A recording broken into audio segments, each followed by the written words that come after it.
Maayong buntag sa tanan. O kako nalipay no nga siga ang adlaw karon o daghan ka nato ang nakatambong sa ato ang 7 o'clock nga worship gathering. O kita karon magpadayon sa ato ang series diha sa libro sa mga Hebreo. O kini nga series atong gisugdan niadtong Hunyo 6, 2020. Ako dili man ko maayo sa paghinumdom, limtanon ko pero dili po na ako ni dali malimtan tungod kay ako nga mohatag sa opening or introductory nga mensahe ni ani nga series. Okay, kung kamo nag-uban ka nato sa matag Domingo, diri man sa atong physical gathering o diha sa inyohang mga panimalay, inyong masayran nga hapit na kita sa katapusan ni ani nga series tungod kay naana kita sa kapitulo 10. O ang kani nga libro na alang may 13 ka kapitulo. Okay? So ang katong sa mga naa sa inyong mga panimalay, no, akong amo mong giawhag nga one of these Sundays makauban mo na mo diri physically tungod kay para pod ma-experiencehan ninyo no ang giandam nga alfresco nga venue sa tuwang simbahan. Kita man gyud nagampo nga unta kaning COVID mawala na or mugamay na aron nga makabalik ta sa ato ang normal nga mga ginabuhat. Ug ako nagahinaot nga apil diya sa normal nga mga activities nga atong ginabuhat ang pagsimba. Makasimba man gyapon ta online pero lahi gid tong makita nato inyong mga gwapa o gwapo nga mga naong, no? Nasayod ko ug ako sigurado nga ang inyong hapong mga igsuon diri labi na ato ang mga leaders, atong mga pastors, malipay gid nga makita mo. Kay ang mga malls ug mga laganan puno-puno naman, di ba? Puno-puno na gyud. Umapaw na gali, grabe ng linya. Di na kasulod. Pero ang mga simbahan ambot lang, no? Pero mao na nga akong gi-encourage nga muban diri sa pagsimba kay kung safe ta diha sa mga mall ug sa mga laganan, the more ta nga safe diri sa balay alampuanan. No, amo mong gi-encourage nga makita mo na kung dili mo gusto magpahag, di mo gusto magpasikan, so okay ra. Kay kabalumi nga cautious kayo mo. No? So, I hope next Sunday, puno-puno na kita nga kailangan nga, kung kailangan ni extending tent, extend na to ni. No? Para nga makabalik na mo pagsimba physically. Sama sa kong giingon, nga naalaman ka ni Tracy kapitulo, ang libro sa mga Hebreo, nga before unta, mahuman ni nga series, daghan na makabalik og pagsimba diri. No, kaning 13 ka kapitulo, napulo ka kapitulo ni ani, naghisgot sa kung kinsa si Ginoong Hesus, ang iyahang pagka-supreme, superior o supisyente, nga way kulang. Gikan sa kapitulo 1 hangtod sa kapitulo 10, versikulo 18, sa katong giwali last nga Domingo ni Pastor David. Og after ni ana, no, naghatag na siya og konklusyon. And right in the very first verse sa kapitulo 1, sa una pa lang ang mga bersikulo, iyan na kining gipadayag nga punto. Ang pagka-supreme, ang pagka-supisyente ni Ginoong Hesus. Isip usa ka sermon, gisulat para sa mga Hudiyo nga magtotoo, mga Hebreo. Aron nga madasig sila kay kato nga kani nga panahon, grabe ang ilahang pagkaluya tungod sa grabe nga pagpanglutos, persecution. Oh? Sila gidasig sa nagsulat sa mga Hebreo kani nga libro pinaagi sa pagpasabot kanila. Paghatag kanila og kaning pagpahinumdum kanila. Nga karon ang inyong pagsalig naa na diha kang Hesus, dili gyud takos ug dili gyud angayan nga inyo na siyang ibalik didto sa inyong mga gisaligan sa una. Nga ang inyong pagsalig kang Hesus, dili gyud masayang. Mao na siya iyang ginabalik-balik nga punto. Ug siya nagpadayon, pinaagi sa pagsaysay, ngano man nga kaning worth it man ang iyang pagsalig diha kang Ginoong Hesus. Tungod kay kung kamo, ingon siya, sama sa atong nadunggan sa mga nimlabay nga mga mensahe diri sa pila ka bulan, ato nang gipunto diri sa mga nagwali nga unsa ka kagamhanan, unsa ka supreme, unsa ka supisyente si Ginoong Hesus. Nga kung ang mga tao niadtong panahon sa Old Testament nagsalig sila sa mga anghel, grabe ilahang respeto, grabe ang ilahang kaning taas nga pagtanaw sa mga anghel. Ang uban gali, iyahan ang gina-worship ang mga anghel. Kung sila taas kay lang pagtanaw, pagrespeto sa mga hari, sa mga propeta, kang Moses, sa mga kataasang pari or high priest, kani sila, no? Ubos lamang kang Kristo. So kung kamo nagsalig kanila, labaw pa nga masaligan ninyo si Ginoong Hesus. Mo kini ang iyahang gipadayag dito sa mga tigpaminaw kaniya. Uga kani nga presentasyon, no? Kani nga presentasyon niya nagpadayon gikan sa kapitulo 1 hangtod sa kapitulo 10 bersikulo 18. Ug wala lamang siya naghatag og kaning mga kamatuoran, mga ebidensya bahin sa kung kinsa si Hesus. Apan naghatag pud siya og mga pahimangno or warning nga kung kamo mupadayon sa inyong plano nga mutalikod sa inyong pagtuo kang Hesus, naa na sa mga seryoso nga mga consequences. Ug ang una nga iyang gisulti nga consequence, makita diha sa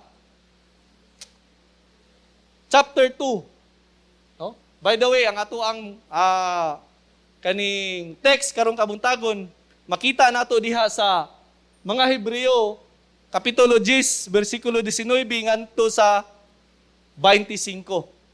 Okay, ato na siyang himay-himayon, no? Karong taod-taod. Apan ang iyahang mga panghimangno, makita diha. Una, sa kapitulo 2, versikulo 3. Okay? So ato na lang pagabasahon ang tong text karong kabuntagon. O ingon siya diha, busa, mga igsoon, may hingpit kitang kagawasan.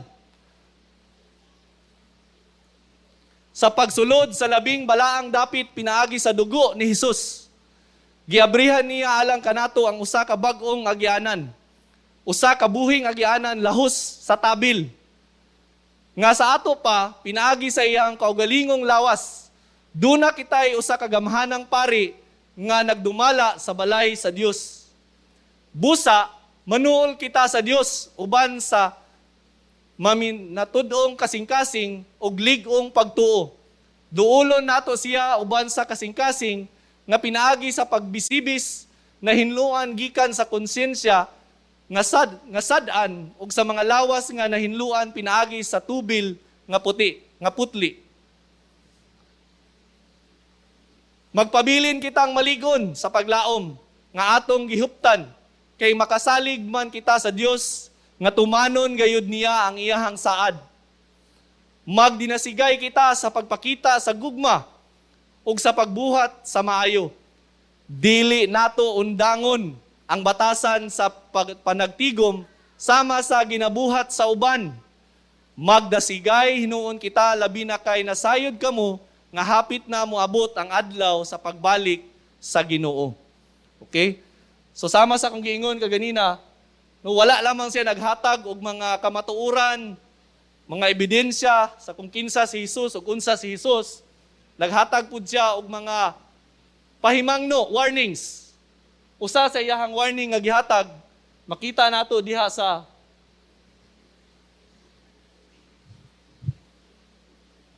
chapter at kapitulo 2. Wala na ako nabutang, no? Sorry. Kapitulo 2, bersikulo 3, ingon siya, unawi mga libro, palihog ug abri, no unsaon man nato paglikay sa silot, kun dili kita magtagad niining dakong kaluwasan. Na tungod kay daghan man ang na-discourage ng aluya, ug ang ilang plano nga para nga muundang ning pagpanglutos kanato, mubalik na lang ta sa atong mga tinuhuan sa una. Sukad nga nituo tani kang Ginoong Hesus, grabe naman ang atong mga pag-antos, mga pagsulay. Busag giwarningan sila. No? Giwarningan sila nga kung kamo mo padayon ni ana, abi ninyo nga maluwas mo or masulbad ang inyong problema, dili. Kung dili inyo pang ilubong inyong kaugalingon sa mas dako nga problema, dili lang ni aning kinabuhi karon, kundi sa eternal nga kinabuhi ninyo. Sa kapitulo 4, 5 ug 6, padayon pa siya naghatag og mga pahimangno or warnings. Isa niini niingon siya, kung kining tanan, iyang pasabot kung kining tanan nga inyong mga nadunggan, nga gisaysay gikan sa kapitulo 1 hangtod sa kapitulo 10, Inyo nang nahibalaan, karon nakahibalo na mo. Or inyo nang nahibalaan sa una pa, karon na remind mo.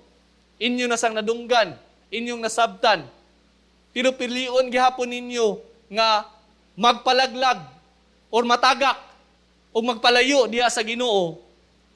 Imposible na nga kamo makakita sa dalan sa kapasayloanan or sa paghinulsol. No, seryoso kayo nga warning. Kung inyuhag yung tuyoon, ingon siya. Ug sa dihang kini nga presentasyon natapos na diha sa kapitulo 10 bersikulo 18. Makita nato nga ang bersikulo 19 nagsugod siya sa pulong nga busa. Sa English pa, therefore. Unsa may iyang ipadayag ana kung makadungog ta ana nga word nga busa or therefore. Kana siya nagpamatuod nga gahatag na siya og konklusyon. So kani nga to ang teksto karon, ang bersikulo 19 hangtod sa 25, sugod na kini siya sa konklusyon nga gihatag sa nagsulat sa mga Hebreo. Sa unsay iyang mga gipangsaysay. Hususama ra nga nag-ingon siya nga sa inyong mga nadunggan tanan. Ato akong mga gipang storya prior ani, before ni ani. Sa inyo ang mga nasabtan. Now niabot na karon ang panahon nga kamo kinahanglan na pod mo tubag. Muhatag sa inyong response. O kaning response mao ni atong pagatukion karong buntaga. But before ta mo padayon, mag-ampo sa kita. Ginoong Dios, langit nun nga amahan, nagpasalamat kami sa lain nga adlaw nga imong gihatag kanamo. Salamat o Dios sa imuhang dakong gugma kanamong tanan nga imo Lord gipadayag sa daghan nga pamaagi. Salamat Ginoo nga imuha kaming gitagaan og lain nga kinabuhi, dugang adlaw sa among kinabuhi aron kami Lord maka tipok sa pagsimba diha kanimo. Og among pag-ampo Ginoo nga walay lain o God nga magministeryo kanamo karon kundili ang imuhang pulong o imuhang pulong lamang. Nga maoy mudulot sa among mga kasing-kasing. Nga mugawas kami mugawas kami niyaning dapita Lord. Among balay alampuanan nga among kasing-kasing Ginoo puno sa imuhang pulong nga maoy makadasig kanamo nga magpadayon sa pagpangalagad, pagsimba diha kanimo. Panalipdi kami sa imong balaan nga dugo nga walay maka pangdisturbo kanamo. Nga kining tanan Ginoo makahatag og dungog og himaya diha sa imong buhi nga ngalan. Sa ngalan ni Hesus. Amen. Nga dili na nako maihap kung kapila ko na naka-appeal or na-invite kaning mga business presentation bitaw. Duha lamang na sila ka kategorya. Kana bitaw ang una is kanang madunggan nimo kanang pulong or praise nga open-minded ka ba? Unsa man na siya? Networking, di ba? Pirmita pangutano na open-minded ka ba, Brad? Nakoy ishatag sa imo nga presentation. Daghan na kayo, di na nako maihap no unsa pila na naka networking ang napilan. Tungod lagi sa kanang kay amigo, kay kaila, no maglisod tag balibad. Ikaduha is kanang madunggan nimo nga praise pod nga kung naay mahitabo sa imuha karon Brad, unsa kahay mahitabo sa imuhang pamilya, sa imong mga anak. Para nga naay kasiguruhan palita kining insurance policy, no? Daghan, I'm sure nga kamo nakadungog na pud mo ana, nasira na mo ana, no? Una-unahon tag panghinadlok. Usually ato nang madunggan is kana ramang sa gospel presentation, di ba? What if you will die today? Malahos dayon sa insurance kuan, no? Kaning presentation. Now, sa kadaghanan ako nang apilan bisan pag unsa nakataas nga presentation, unsa na kamubo, unsa na kaburing, unsa man kaaligre ang nagpresentar, moabot gyud sa punto. Moabot gyud sa punto nga kinahanglan mo responde or mo response, mutubag ang katong mga naminaw. Ug duha lamang ka klase ang tubag. Negatibo ug positibo nga tubag. Kung positibo meaning moapil ka sa networking. Mupalit ka sa insurance policy. Kung negatibo, ay mong balibaran. Pasensya na gyud kay ako ra gyud tuyo diri snacks ra gyud. No? Kay igutom ko. Wala ko ikapalit or dili na ako na prioridad. Susama ra pod sa tubag nga gihatag sa mga nagpaminaw sa sermon sa nagsulat sa mga Hebreo, diin after niya gisaysay diha sa kapitulo 10 bersikulo 18, sa iyang konklusyon nangayo siya og tubag gikan sa mga tao. O wala lang siya nangayo apan iya pa pang gigiyahan ang mga tao nga mohatag sa sakto nga tubag. Tungod kay importante kayo ang tubag nga ilang ihatag sa unsay ilahang nadunggan. O karong kabuntagon, ato lamang pagaisgutan ang positibo nga tubag. O unsa man ang positibo nga tubag sa usa ka gospel presentation kay actually ang atong nadunggan sa pila na ka mga Domingo gikan sa kapitulo 1 hangtod sa kapitulo 10 usa siya ka kumpleto nga kanang presentasyon sa ebanghelyo. Gospel presentation, kumpleto, doktrina sa atong pagtuo diha kang Hesus. Nga unsa man ang positibo nga tubag niya na. Ang positibo nga tubag sa usa ka gospel presentation magaresulta og unsa man kaluwasan. Kaluwasan ra man gyud. Mao man ni ang tumong og tinguha sa pag-anhin ni Hesus ang atong kaluwasan. Ug ako nagatuo nga maura pud na nga tubag ang iyang nadawat gikan sa mga naminaw kaniya. Ako naginaot nga karong kabuntagon, karong adlaw atong masabtan or ato pang masabtan og maayo unsa ang kaluwasan ug unsa ang dili kaluwasan. Daghan sa atoa nagatuo nga as long as giampo ka sa sinner's prayer. Ana bitaw ang atong ginahimo, ginalid nato after ta mag-share sa gospel. Mura man ginatong tumongno nga malid nato sila sa sinner's prayer. Nga kung makaampo na taniana, luwas na gid kita. Apan naa man gyoy kanunay nga pagduda. Question, pangutana sa sinseridad o kaning genuine kanang pagka-genuine sa tao nga nag-ampo niya na nga pag-ampo. Og dili man gyud nato na masayran kinsa ang sincere, kinsa ang genuine nga nag-ampo niya na. Kaya ang Ginoo lamang ang masayod. Siya lamang pod ang nakahibalo kinsay luwas, tinuday nga luwas kanato diri. Siya lamang. Apan ang Biblia naghatag siya og kaning hulagway, naghatag siya og description sa unsay kaluwasan ug unsay tao nga kaning tinuoray nga luwas.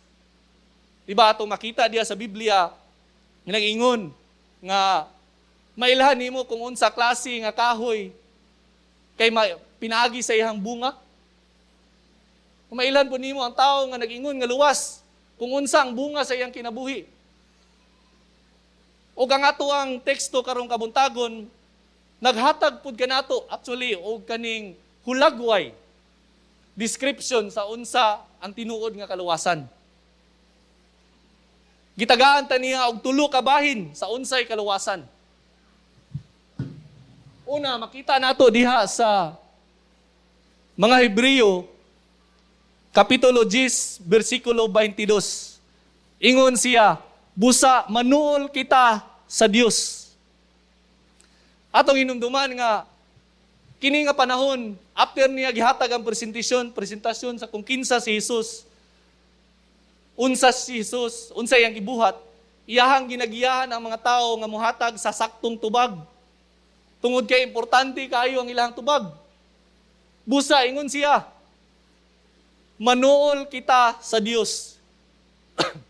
Kini usa ka imbitasyon nga sila mutubag sa pagsalig diha kang Hesus. Unsa man na ilang saligan, unsa man na ilang tuuhan diha kang Hesus, kung kinsa siya. Kung unsa si Hesus ug unsa ang iyang gibuhat. Ug labaw sa tanan ang bili sa unsa iyang gibuhat. No, ato maning nadunggan no sa mga previous nga especially sa recent 2 or 3 nga mga mensahe diri, the last 2 or 3 Sundays. Ang bili sa pagpakamatay ni Jesus diya sa krus, ang bili sa iyang pag-anhi nining kalibutana. Kaya atong mahinumduman nga sa unang panahon, ang mga tao dili gid sila makaanha sa presensya sa Ginoo. Kay nganuman mamatay gid sila.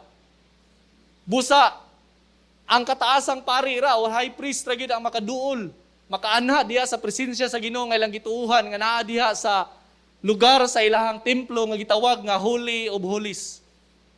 Og bisan gali ang kataasang pari walay kasiguruhan nga makagawas nga buhi kung mosulod siya diha. That's why ginahiktan nila ang tiil sa high priest pag musulod kay ngano man pag dili na namulihok patay na dito sulod. No, kinsa man po ang magpatuga-tuga nga musulod dito mukuha sa iyang patay lawas. Namamatay man po sila. That's why ilang ginahiktan kay ila ng birahon. Unsa man ang katuyuan nga musulod dito ang high priest para maghalad para sa kapasayloanan sa ilang mga sala. Kay mao man na ilang gituuhan. No? Ang ilang gituuhan nga sa ilahang paghalad sa dugo sa mga hayop, mapasaylo ang ilahang mga sala. No, ingon diha sa mga Hebreo kapitulo 9 bersikulo 22, sumala sa balaod hapit ang tanang butang kahinluan pinaagi sa dugo ug mapasaylo lamang ang sala kun kini pagaagasan og dugo. Pero wala sila masayod nga kanisiya usa lamang ka foreshadowing sama sa gihisgot ni Pastor Jonathan, no? Nga foreshadow lang man kini sila. Kanila mang mahimo ang kamatuoran kung moabot na si Kristo og siya na ang mubuhat niini. Maghalad sila aron sa kapasayloanan sila mga sala every year. Nganong kada tuig man tungod kay kani ilang ginabuhat wala man makatagbaw sa unsay gikinahanglan para sa kapasayloanan sa mga sala. Hingpit nahimo lamang siya, no? Apan kining mga halad sa matag tuig, nagpahinumdum sa mga tao sa ilang mga sala. Nahimo lamang kini nga usa ka pahinumdum sa ilang mga sala. O kita nasayod nga ang dugo lamang ni Hesus. Ang dugo lamang ni Hesus maoy makalimpyo sa atong mga sala. Ang dugo lamang ni Hesus ang nakapikas sa tabil diha sa templo. No, kay kaning Holy of Holies, gisiparate man ni siya sa the rest of the temple, pinaagi aning baga nga tela nga ginatawag nila nga tabil or veil. Atong mahinumduman nga pagkapatay ni Kristo sa giginhawa niya iyang katapusang ginhawa, miingon siya it is finished. Diha sa pagkamatay niya ang kaning tabil dito sa templo na pikas. Kini nagpamatuod, nagpakita nga nawala na ang separation sa usa ka balaan nga Dios o mga makasasala nga mga tao. Tungod kay ngano man ang pagkamatarong ni Kristo nahimo naman pud nato nga naangkon ang iyahang righteousness. Mao nga makaana nata diha sa iyang presensya, dili na nato kinahanglan og mga high priest og mga mediator kay ngano man si Ginoong Hesus mao naman ang ato ang mediator. Mauna ang atong high priest. Wala na nato gikinahanglan katong mga gikinahanglan nila sa una. What a wonderful privilege, no? Nga dili na kita mamatay, muanha sa presensya sa balaan nga Dios. Mao kana siya ang bili sa gibuhat ni Kristo. So kini nagpasabot nga ang tao nga luwas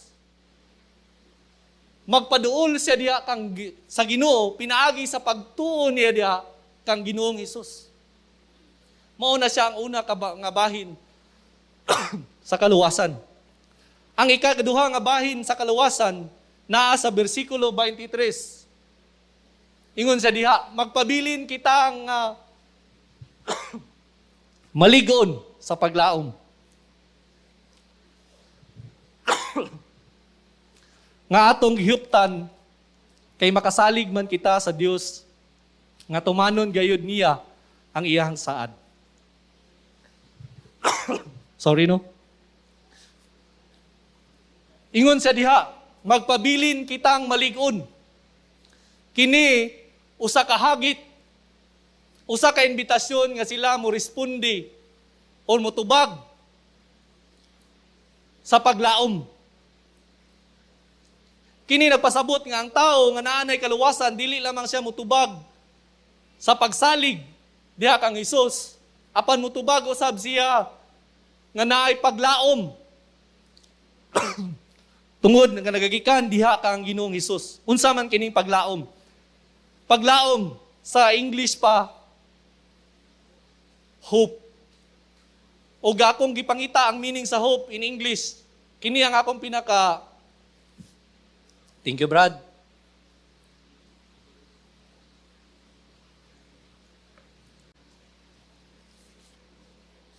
Akong pinakaganahan nga meaning sa hope sa dictionary ingon diri sa English, to expect with confidence. Paglaom nga naay pagsalig. Double naman no, redundant, pero maoro gid akong pag-translate sa Bisaya. To expect with confidence, mao na siya ang hope. Now na ako ilustrasyon nga ihatag sa inyo no unsa ning hope. To expect with confidence. Naay usa ka amahan, uban niya iyahang anak nga lalaki, nagsuroy sila sa usa ka nindot nga lugar, modern city. Kaon sila, gi-enjoy nila ang kanang surrounding sa mga views. Sa dihang nahinumduman sa amahan nga naaday siya importante kayo nga meeting nga magsugod na in about 15 minutes. 15 ka minuto na lang magsugod na yung importante kay nga meeting. Wala na siya panahon nga ibalik yung anak sa ilang balay ug dili po niya pwede dadoon yung anak sa iyang meeting. So yang gingnan yung anak nga anak naay meeting si Papa. Ibilin ta ka aning lugar kay safety man ay mga guard, ay police, dili ka maulanan, bugnaw. Bisan unsay mahitabo nak, ayaw gyud hawa. Kay mubalik ra imuhang papa, mubalik kunak, balikan ta ka. So niadto na yang papa, isa ka oras ang nilabay, duha ka oras, taas-taas gid nga meeting. No, may imagine na to, ang sa kabata, pila ra na iyahang patience no nga maghulat mga 10 or 5 minutos, wa na. No, akong anak nga lalaki, ingnan nimo you wait. Oh, murag di gid ka wanang kamot no, murag ang tiil. So imagine nimo duha ka oras, 3 ka oras nilabay. Wa pa gyapon na human ang meeting. After 4 ka oras, na human na ang meeting, ang papa kulbaan na kayo. Kay sigurado siya nga yang anak di gid to makalahutay. Tao dali-dali siya og balik ug diha nakita niya ang anak na ara gyapon didto, siguro ang t-shirt wa na, hugaw na kay nagligid-ligid na siguro didto. Wa siguro gani nakaihi na. Kay wa man niya gipahawa didto. Wa gyud ni hawa ang iyang anak. Og lipay kay siya iyang gigakus yang anak. Kay nakulbaan kay siya kay basig magpangitaay sa asa ni iyang anak. Og mas nakulbaan siguro siya sa ibuhaton sa iyang asawa sa iyang ano, kung nawala iyang anak. So gigakus niya og iyang gipangutana iyang anak, "Nak, 4 ka oras ko nawala. Nganong wala man ka ni hawa aning lugar nga akong giingnan sa imuha nga pagpabilin ka?" Ingon niyang anak, "Kay nakailaman ko sa imuha pa, ingon man ka nga imo kong balikan, mao nga naghulat gyud ko." No, para sa ako usa na siya ka expression sa unsay paglaom or hope. Dili ito ako ang experience pero na-experience po ko ana. Mga 1 month, more than 1 month ago, gisugo ko sa akong asawa nga magpalit og tambal. Pagsakay na ko sa sakyanan, dagan-dagan akong anak nga lalaki, 5 years old, si Rocco in shop. "Daddy, I wanna go." So ako karon basta moingon akong anak nga muuban, basta makaya lang ako, ubanon ako. Nga man, kabalo ko maabot ang panahon nga di na sila muuban. Sama sa ako ang eldest daughter karon, 14 years old. Halos di naman muuban sa kuha. Lahi na siguro yung gusto ubanan. No? Pag ako na nang ginahinay og dawat. That's why kung maingon akong anak nga muuban ko pa, hala, uban. So palit na mi og tambal. So asa man ka mo palit og tambal kung naa ka sa gusa, didto gyud ka sa Rica Drugstore. No? Duha imong kapilian na ay Villa Ernesto na apoy CUMC. Diri ko sa CUMC kay duol. Ganahan pagi ko diha kay nay parkinganan. So park na ko didto, anak ko kang Rocco. "Rocco, you don't have a mask, don't have face shield, so bilin ka diri sakyanan." Kusaya, "You stay here, you lock the door when I go out. Unya, do not open if it's not daddy who's knocking." Siya, "Okay, dad." So paggawas na nako, sulod na ko yan ang gilak, check na ko, lock na. Sulod ko sa Rica, pag sulod ako, daghanag tao. Puno gini pirmi ang Rica de, mao nga kortahan na kayo ning tag-iya sa Rica siguro no. Daghan na kayo, daghan kayong branches, puno pag yun og tao, magkapuno pag yun. So niabot yun mga more than 10 minutes ang akong pagpalit. taas kayong linya. Dito sa sulod. More than 10 minutes. Paggawas na ako, ato na ako sakyan ang tuktok ko dito sa driver seat. Abri na ako, wala, manggihapon. Tuktok na sa kukutro. Paglili na ako, nakita na ako si Rocco. Nigawas dito sa opposite side. Ninaog. Di dali-dali ko. Kulbaan ko kay basig asa mo adto ba? Kusog ra ba kay namudagan bataa? May gali ako nadakpan, timusulod na sa Rika. Kung nga, Rocco, why did you go out? If daddy was not here, someone might take you. So, bataan Gwapo ra ba? No, basig puniton ba? Liwat samahan, no, gwapo. So medyo na-irritate ko, ako siyang gikugos, gidala na ako sa kinanin ko, Rocco, did I not told you not to go out? That you will wait for me? Siya nga, yes, I know, but you always forget. Yun siya, pirmi daw ko makalimot. Basi una-una niya, bas nakalimot to si Papa, dugay man kayo, basi nagbaklay na to pauli sa Santa Cecilia. No? Ang katong sa kabata, naghulat siya tungod kay nakaila siya siyang amahan. Ang akong anak, nigawas kay nga naman, nakaila po siya siyang amahan, nga limtanon kayo. No, mao man na siya ang kamatuuran yun, nga kung kita, ibutang nato ang pagsalig sa tao, bisan pag unsa na ka-reliable, masaligan, maasahan, sayon doolon, lisod pangitaon, labi na karong panahon sa eleksyon. Musipyat man gyud ang tao. So asa man day magikikan ang kaning atong paglaom sa usa ka tawo nga naay kaluwasan. Magagikan gini siya diha kang Ginoong Hesus. Ug sa ako ang pagbansay-bansay ani ba? Ang nagsulat sa mga Hebreo, no iyag yung sigurong nakita ug siguro ang iyahang kaning passion bitaw sa pag saysay niini nga nganong mga luya man mo. Nganong nangaluya mo? Nga kung tinuoray nga inyong gihatag ang inyong pagsalig diha kang Ginoong Hesus. O inyong nasabtan kung kinsa siya. Kung unsa siya kagamhanan, kung unsa siya ka-supreme, sufficient nga Dios. Nga kung nakasalig mo sa mga propeta, nakasalig mo kang Moses, nakasalig mo sa mga high priest, nakasalig mo sa mga hari, nakasalig mo sa mga anghel, dili baka mo makasalig sa atong Dios nga si Ginoong Hesus?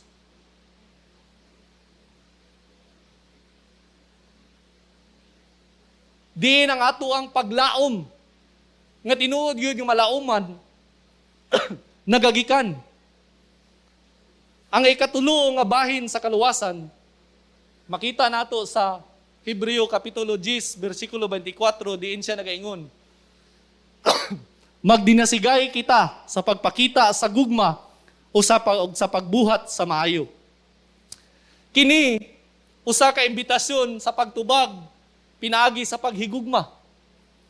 Kini nagpasabot nga ang tao nga naay kaluwasan, wala lamang siya nagpaduol diha sa Ginoo, pinaagi sa iyahang pagtuog, pagsalig diha kang Hesus. Apan, naapod siya ipaglaom nga hingpit, ug labaw sa tanan, naa siya gugma para sa iyang isig kaingon. Ug kini nga gugma, alang sa ato ang context karon sa atong bersikulo, atong dapat nga mahinumduman nga kini nga mensahe iyang gihatag didto sa mga magtotoo nga mga Hebreo. So ang gugma pod nga iyang pasabot niini nga atong dapat siguron nga naata isa tong gugma para sa atong mga igsuon sa pagtuo. No, kani nga panahon naay mga magtotoo nga nangaluya o hapit na gyud nga mo-give up sa ilahang pagtuo. Daapoy mga uban nga nangaluya apan nagpabilin nga lig-on ang ilahang paghawid, pagkapyot diha sa Ginoo. Now kung ikaw usa ka Kristohanon nga nagluya, okay? Unsa man na ang mga paglutos, mga pagsulay nga imong nagian, paunsa man nimo mapakita ang imong gugma ngadto sa mga igsuon nimo nga uban. Sa mga igsuon nimo nga nagpabilin nga lig-on ug hingpit ang ilang paglaom diha kang Hesus. Mapakita nimo imong gugma pinaagi sa pagtugot nimo nga ikaw ilahang maministeryuhan. Ikaw ilahang madasig. Makaampo sila para kanimo. Kung kinahanglan kanila nga i-rebuke, ma-rebuke kanila. So unsay dapat i-rebuke sa imuha kay kadaghanan sa atoa kung kita maluya, kung kita ma-discourage, number one nga buhaton is magpalayo sa mga uba sa atong mga isuon sa pagtuo. Di na magpakita. Tawagan ng cellphone, gipang-block na ang iyang mga isuon sa pagtuo. Adtuan sa balay, mingon mo tubagog, walay tao. No? Maglikay.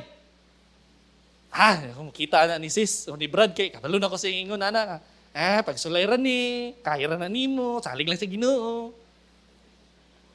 Kapoy, nakaigtuwa na. But dapat na tumasayran nga isip, igsuon sa pagtuo, pagpakita ka na sa gugma, nga ato silang i-allow, nga mo-reach out ka nato. Makapaminaw ka nato. O kung ikaw pod, magtutuo nga ligon, bisan og naay mga pagsulay ligon, paunsa man nimo makita imuhang paghigugma ngadto sa mga nangaluya. Mapakita nimo imong gugma pinaagi sa pagdili nimo pag-judge ug pag-condemn kanila. Sa imong pag-ampo, sa imong pag-intercede kanila. Pag-speak the truth in love, pag-rebuke. Kung kailangan nga badlungon. Ay pagluya-luya diha. Kabalo ba ka kung unsa kadaghan ang panalangin nga gihatag sa Ginoo sa imuha kay kadaghanan karon. No dali ra kay maluya, labi na magsige bitag tan-aw sa Facebook. Guy, grabe naman gid lang laag-laag. Lipay man kay sila. Guy na napoy bag-o nga sakyanan. Ako wala gyud. Daghan kay makita nga makaibog, maluya. No? So kung kailangan badlungon nato atong igsuon. Kana usa ka pamaagi nga kita mapakita nato atong gugma kanila. Mao na dayon nga gisulti niya ang bersikulo 25. Ingon siya. Tama na apil no? Basahan ninyo ang kapitulo 10 bersikulo 25. Ingon siya, ayaw kamo pag-undang. Ha? Palayo daw flash sa katong first kuan.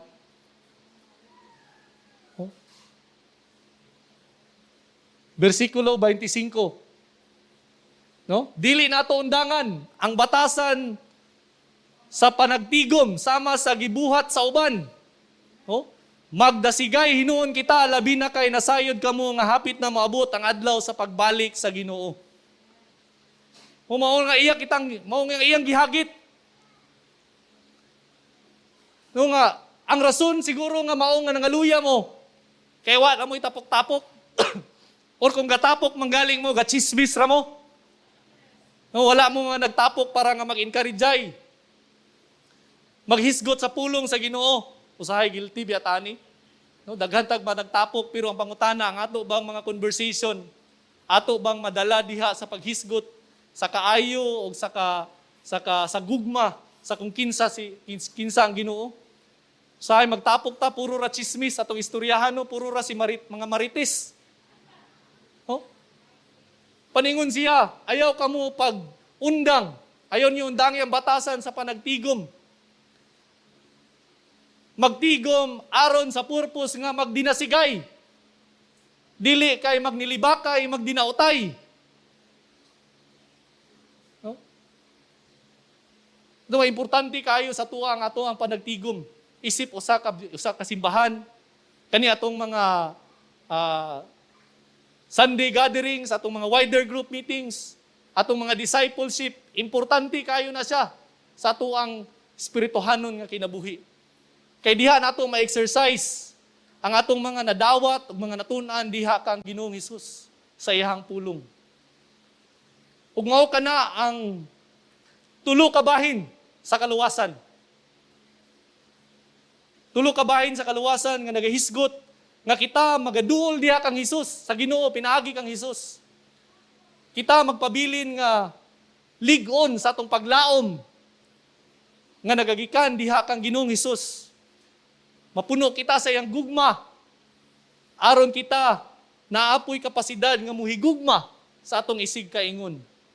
Mao kana siya ang katibuk-an sa kaluwasan. Now karon na ay moingon, naay tawo nga Mudul diya kang Hesus. Apan taod-taod, natagak, nalaglag. Dili na siya kaluwasan. Daghan man gud miingon nga para sa kuano, daghan miingon nga magtotoo naman to siya pero natagak lang. Ang pangutana diha, tinuod ba gyud nga nakabaton siya og kaluwasan?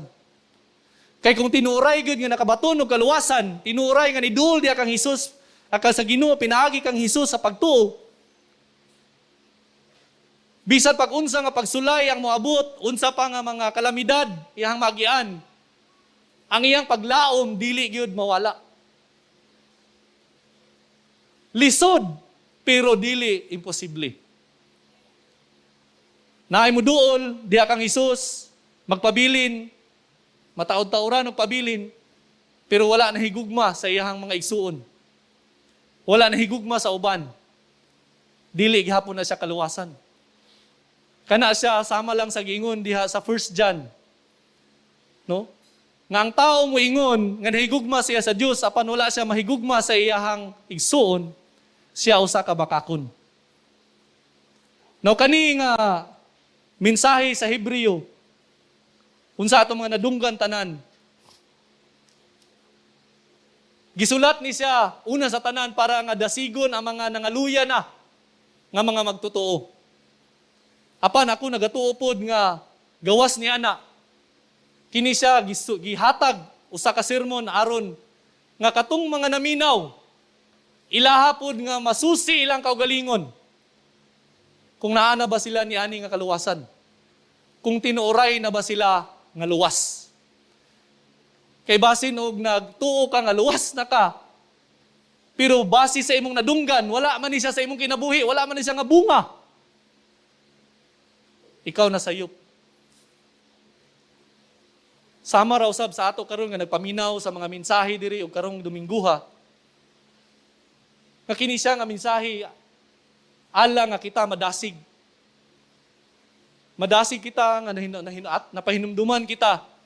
Nga naat kita ay Dios nga ato yung masaligan. Di na ato yung mahatag ato ang atong paglaom nagagikan. Nga dili gyud mapalpak. Apan isapod kini ka pahinumdum. Og oportunidad nga atong susihon atong kaugalingon. Kung tinuray bagid nga naay kaluwasan. Kung naa na ba gini kanin sa imo kining tulo ka bahin, nahitabo na ba ni sa imuha o mao ba ni siya gakahitabo sa imong kinabuhi? Nga nidul ka diha kang sa Ginoo pinaagi kang Hesus. Nakabay hingpit nga paglaom. Nga bisan pa'y unsay agian. Tungod kay naka ko'y buhi nga Dios. Naagid ko'y paglaom. Naaba kay paghigugma sa imuhang mga kauban sa pagtuo. Basin og wala. Nasusiha ang inyong kaugalingon.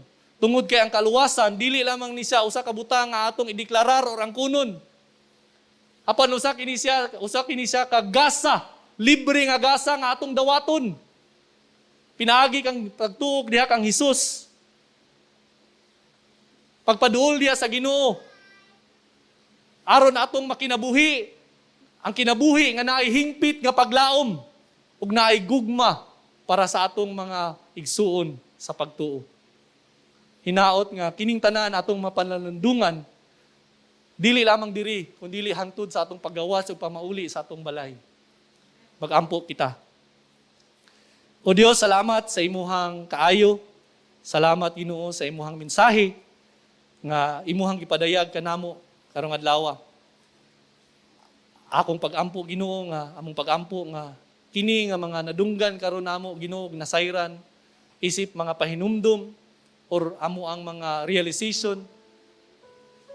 Lord nga dili kini masayang Ginoo apan kini giya kanamo aron sa paghimo sa unsay among dapat himuon. Nga isip isa ka magtutuo ni Ginoong Hesus. Dili namo undangan Ginoo ang panagtigom. Kundili amo kini Ginoo nga padayon nga buhaton. Kay pinaagi niini among mapakita amohang gugma sa matag usa. Gugma nga magaresulta sa pagbuhat sa unsay maayo aron makadasig sa amuhang mga igsuon sa pagtuo. Akong pag-ampo, Ginoo, nga ang imong pulong magapadayon sa pagpanghimo sa amuhang mga kinabuhi. Kining tanan among giampo, gipangayo, gisalig sa ngalan ni Jesus. Amen o amen.